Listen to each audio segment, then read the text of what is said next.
থাক, তোর সাথে আর কি কথা বলবো, তোর মতো ছোট লোক ফকিন্নির সাথে কোনো সম্পর্কই রাখবো না, থাক তুই।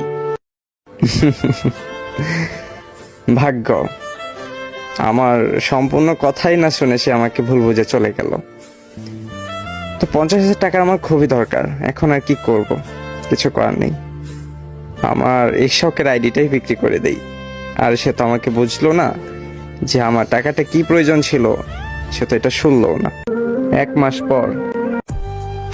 আরে হাসিব বন্ধু, তুই আবার গেমে ব্যাক করছস? হ্যাঁ বন্ধু, এই আইডিটা ছিল বট আইডি, তাই ভাবলাম যে একটু গেমে লগ ইন দিই। আরে বন্ধু, আমার তো খুব আনন্দ লাগতেছে যে তুই 1 মাস পর আবার গেমে ব্যাক করছস। বন্ধু, তোর সাথে একটা মাস যে কি হইয়া গেল আমার ভাবতেই খুব কষ্ট লাগে। বন্ধু থাক, মন খারাপ করিস না, যা হবার তা হইছে, সব আল্লাহ ভরসা। হ্যাঁ তাই, আল্লাহ ভরসা। বন্ধু, তোর যে একটা গার্লফ্রেন্ড ছিল না রানী, ও অনলাইন, ডাকবো রে? না দোস্ত, ওকে ডেকে কি করবি? না দোস্ত, দাঁড়া একটু, ওরে ডাকি। ও তোর সাথে যা করছে, যা বলছে, তার আজকে উচিত শিক্ষা দিব। লল ভাই, তুমি এই ফকিন্নির গ্রুপে আমাকে কেন ডাকছো? ফকিন্নি মানে? তুমি ওরে ফকিন্নি বলতেছো কেন? তো ফকিন্নিকে ফকিন্নি বলবো না? ও তো আস্তে একটা ছোট লোক। এই রানী, মুখ সামলে কথা বলবা। তুমি চিনো আমার বন্ধুকে? ওরে আমার চিনার কি দরকার, ওকে তো আমার 1 মাস আগেই চেনা শেষ। কি চিনছো তুমি ওরে? আমার কাছে টাকা চাই, বুঝছো? আমার কাছে টাকা চাই, 50,000 টাকা চাইছিল। তোমার কাছে টাকা ও কি জন্য চাইছিল তুমি জানো? না। ওর ছোট বোনের ক্যান্সার ছিল, ওর ছোট বোনের চিকিৎসার জন্য অনেক টাকার প্রয়োজন ছিল, আর মোটামুটি সব টাকাই ম্যানেজ করতে পারছিল, শুধু 50,000 টাকা কম পড়ছিল। আর হাসিব তোর বড় ভাই তাই না, সে লজ্জা শরম বাদ দিয়ে তোমার কাছে 50,000 টাকা চাইছিল ওর বোনের চিকিৎসার জন্য। কি? ওর বোনের ক্যান্সার ছিল?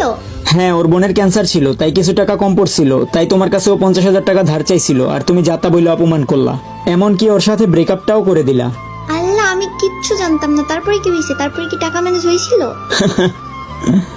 টাকা ম্যানেজ হবে না, ওর শখের আইডিটাই তো বিক্রি করে দিল। থাক দোস্ত, ওর আর কি বলবি, ও এগুলা বুঝবো না, আর কিছু বলার দরকার নেই। আল্লাহ, আমি যদি ওই দিন তোমার কথাটা একটু শুনতাম মন দিয়ে, তাহলে আজকে তোমার ওই আইডিটা বিক্রি করতে হতো না। আর কখনো আমার কথা তোমার শুনতেও হবে না। তোমার বাবার অনেক টাকা আছে তাই না, খুব অহংকার দেখাতে। রানী, একটা কথা মনে রাখবা যে অহংকার পতনের মূল। আর আমি তোমার মুখটা দ্বিতীয়বার দেখতে চাই না, ঠিক আছে?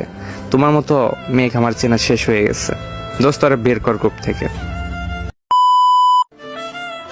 তো গ্যাস, ভিডিওটা হচ্ছে একটা শিক্ষণীয় ভিডিও, এখানে শেখার অনেক কিছুই আছে। তো কারো কথা সম্পূর্ণ না শুনে কখনো কাউকে ভুল বোঝা ঠিক না।